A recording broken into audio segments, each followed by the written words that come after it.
Hi everybody, my name is Ajay Sharma and welcome back to my channel. Today I have something extremely special in store for you, and this is the Mahindra Thar 2021. And this is a very awaited car at this point. I think everybody's in a long waiting list to get this car.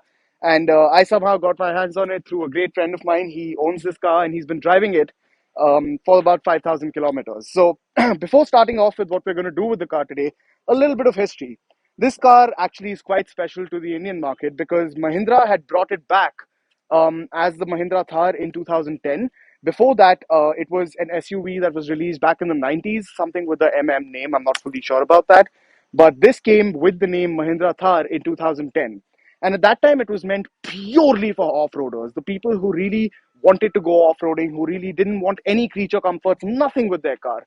That's what this was created for back in 2010. They made multiple revisions to this car, and obviously, the cult following of the off roaders kept up. But they realized that there are people in the market who don't necessarily always want to off road and want creature comforts with this specific car. Now, in this case, they released this in 2020 or 2021. I'm not fully sure, but they released this car sometime last year, and it blew up. I mean, in the beginning, I think it was a smaller waiting list. At this point, I'm hearing 1 year waiting list for this specific car. So this is really something everybody wants at this point. And the person who actually got this car got quite lucky. He got this car within 2 months of waiting for the car. I think this car is fantastic in terms of its performance numbers, its off-road capabilities, and everything from there. So today, we're going to be doing a full walk around of the car, and this car has got some really quirky stuff. So I'm going to take a full walk around of the car, show you some things that I found a little bit odd, and also show you the interior, how I think the interior is. And I think they've really done a fantastic job with the interior. And then we'll take it for a little spin for this specific review. So let's bring the camera a little bit closer to this front end. This front end to me is such a nice, intimidating front end. I don't know how they got a car of this length. This is not a very long car. This length to look this intimidating. This looks like a big thing ready to kill anything that comes on the road. Look at it. Its face is just monstrous and it can take anything that comes in its stride.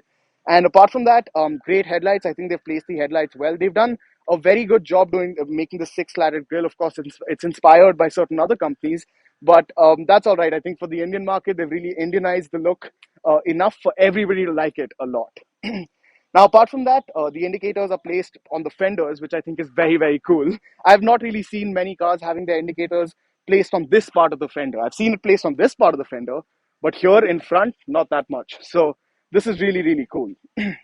Now, apart from just this, it's got these quirky locks. I love this about this car. It's got locks that actually let you unlock the bonnet. Of course, there's an actual lock in under the bonnet like every other car, but I like the fact that they added this. This gives it a lot of character. And that's going to be a theme throughout this car.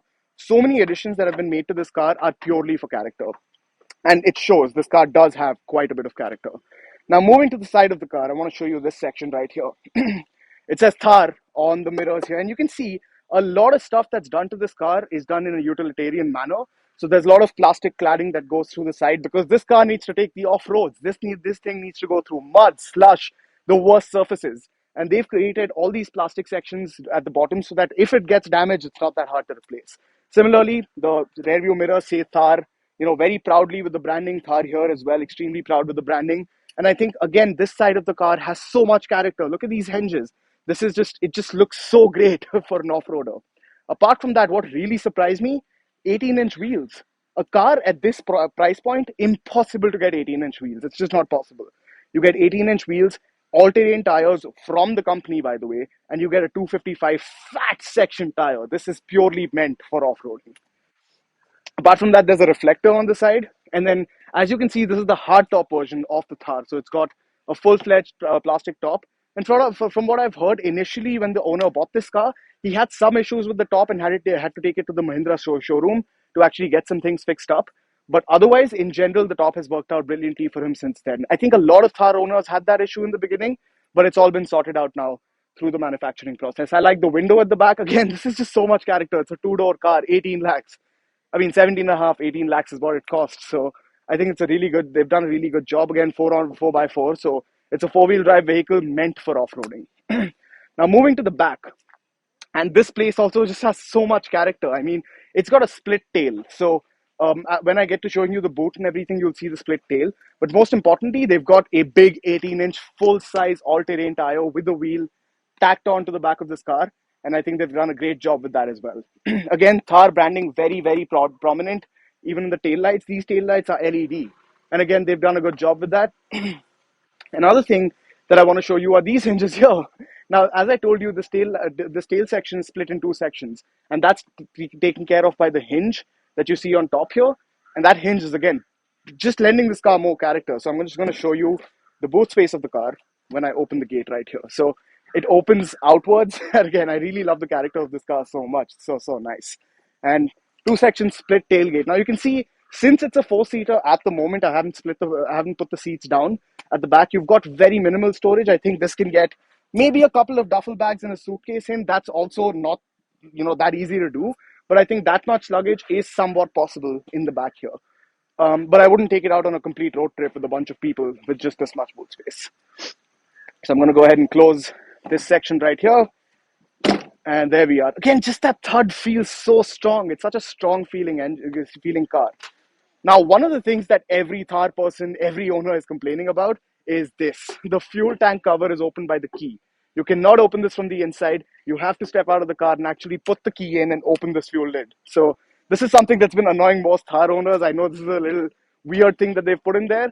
I think it lends the car character. And the reason I think that is if I rolled into a fuel station, I don't want to be the cool guy sitting in his car and opening his fuel lid with this car. I want to be the guy that gets out, opens it, because I've come from an off-road track. So I think it's quirky. I think it's a nice addition that they've done to the car.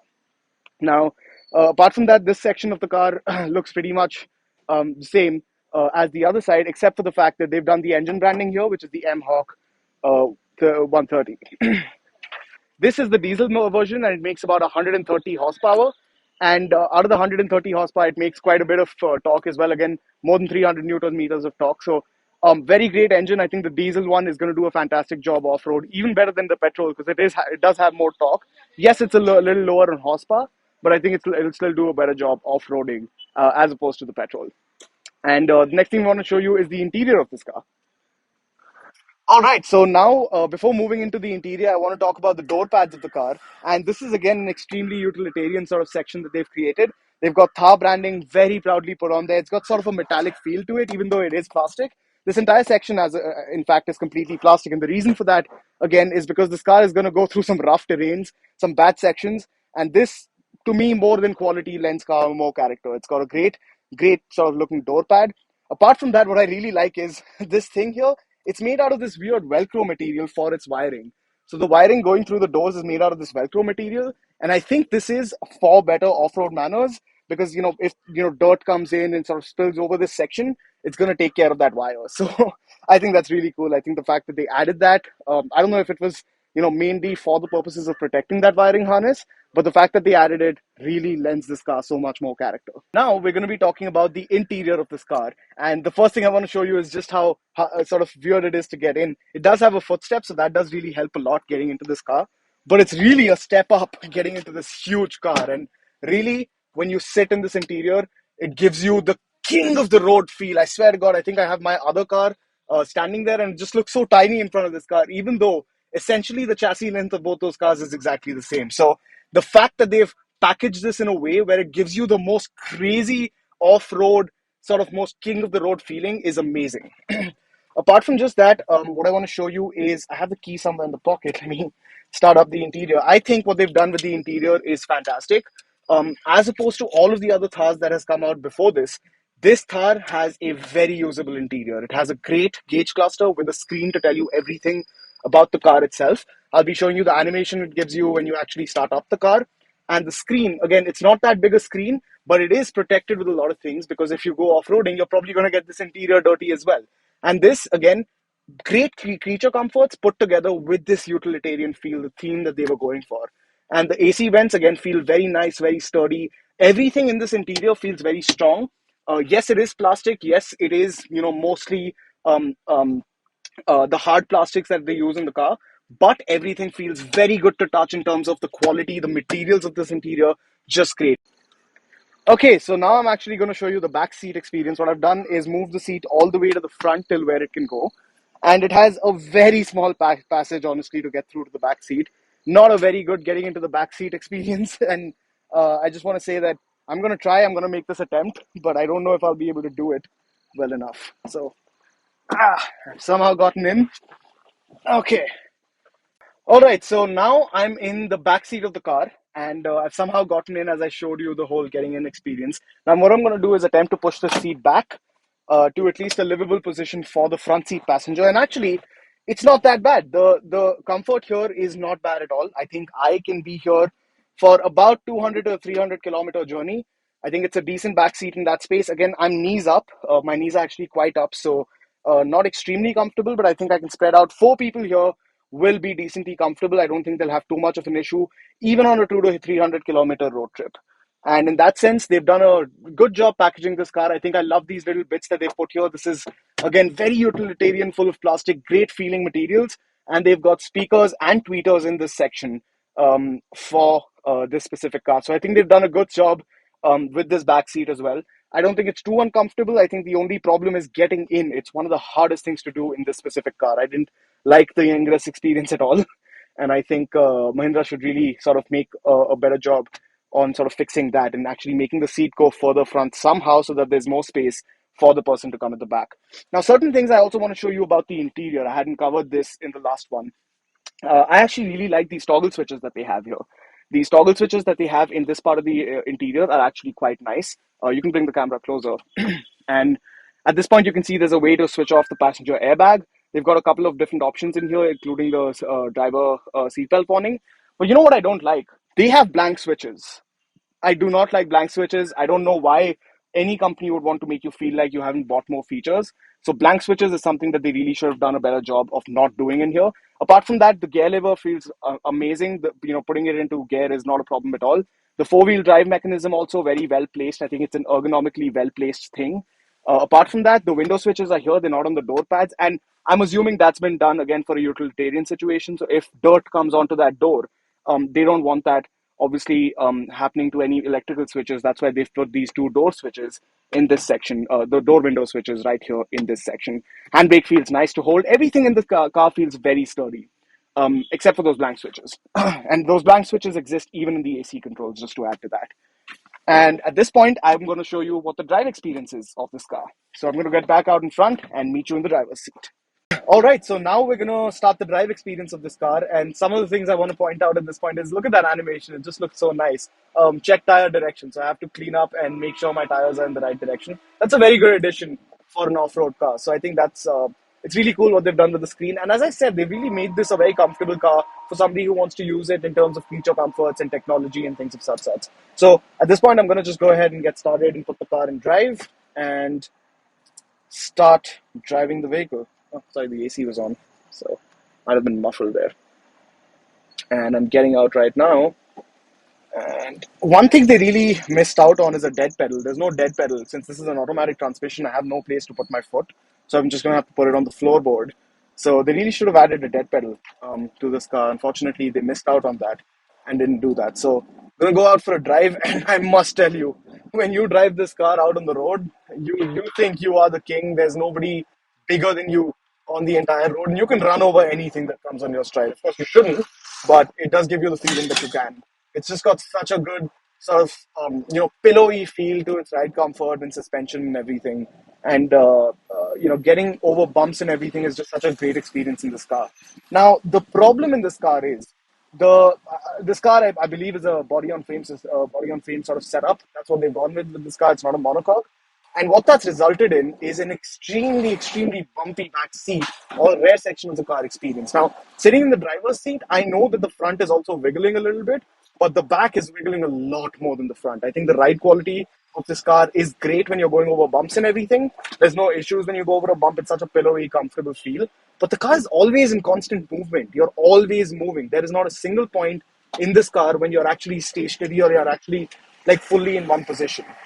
And from the few people who have actually driven this car and the person who owns this car, they've also told me that they drove this car for about 4 to 5 hours one day, and they were predominantly bumpier sections, and it gave him one of the worst backaches that he's ever had. So the fact that they've done this, they really need to figure out a way to get the better balance, because at this point the rear suspension, if you go over even the slightest undulation of the road, you're not going to be stationary. You're going to be moving for the next about 100 meters till the car becomes flat again. And as long as the roads are perfectly paved, this car is going to give you a great suspension setup. And of course, it's been set up for the off road, so you're going to have a better time when you're going off roads. But little undulations in the road, rock chips, potholes, speed breakers, they're going to keep you moving for the rest of the trip on the road. Now, apart from that, what I want to talk about is this engine. This is really a very, very good engine. Mahindra has done a great job creating an engine that's even for a Thar. I know the Thar is supposed to have more of an unrefined feeling. It's got a plastic top and everything, but it's not that unrefined in here. I think the engine is quiet when it needs to be quiet, and it gives you the feeling of the king, and you know that fun clattery diesel sound when you really need it and you're pushing it hard. I think the power that they've given to this diesel engine is great. They've done a fantastic job with tuning the car, and I think for the size of this car, this has plenty power and a little bit more. So I think that is a really good thing that they've done. Of course, the refinement levels aren't as high as any other compact SUV, and that's going to be there because it's got these sections that can be taken off of the car, and it's meant for off-roading. So of course, you can hear the outside sounds a little bit more than you would essentially hear in any other car. But that lends character to it. That's the whole point of this car. And the diesel engine, as you can see, really pulls hard when you need it to. The gearbox in this, I believe it's a torque converter gearbox, and it responds in time. It really has no problem responding to harsh throttle inputs, quickly shifts down a gear and gets moving. Now, when you do actually put your foot completely down, there's about a half a second delay, and that is completely excusable. I think nobody's going to notice that there's a half second delay. And the one thing you can do to fix it is simply switch it to manual mode. The second you switch this car to manual mode, it's going to literally start flying when you need it to fly. And you simple tug on the gear lever, and you can get the downshifts going and the power going as soon as possible. And the great part is this car has power very low down. There's very little turbo lag with this engine. At about 1.5 to 1,800 RPM, it starts pulling. I can hear and feel the turbos kick in, and they do a fantastic job from that specific RPM onwards. And as you can see, it pulls. It's happy to rev until 4,000 RPM. After 4,000 RPM, the power kind of dies down. You should really switch to the next gear. But I think 1,800 to 4,000 RPM is the meat of this engine. I think it does a great job pulling in those power bands. And even in the city, it's a great companion. You should see the front right now. Every car looks tiny in front of me. This car just feels like it's going to go over anything and everything on the road. I know I'm shooting at night, and sorry about the lighting here, but it's just a great experience to drive this car. And I'll meet you back at the main space. Okay, so to conclude, I just want to say I think this is a fantastic car. I think I know why there's so much of a cult following behind this car. It's because there's no competitor. There's nobody in this space doing what these people are doing. I think there's no other car that even matches up to this thing's off-road potentials. And now with those creature comforts and everything they've done to the interior, there is no beating this car. 1 year waiting list, I completely understand. It makes complete sense for this car to be so popular. And I think it will continue to grow and be one of the most amazing cult segments in the Indian car history. So at this point, I'm going to go ahead and drive away with the car. But you should totally subscribe to the channel. You should like this video. You should comment and let me know if there's any car you'd like me to cover. And one thing I want to say before I go is the interior doesn't have an armrest. I love armrests. I wish the interior had an armrest.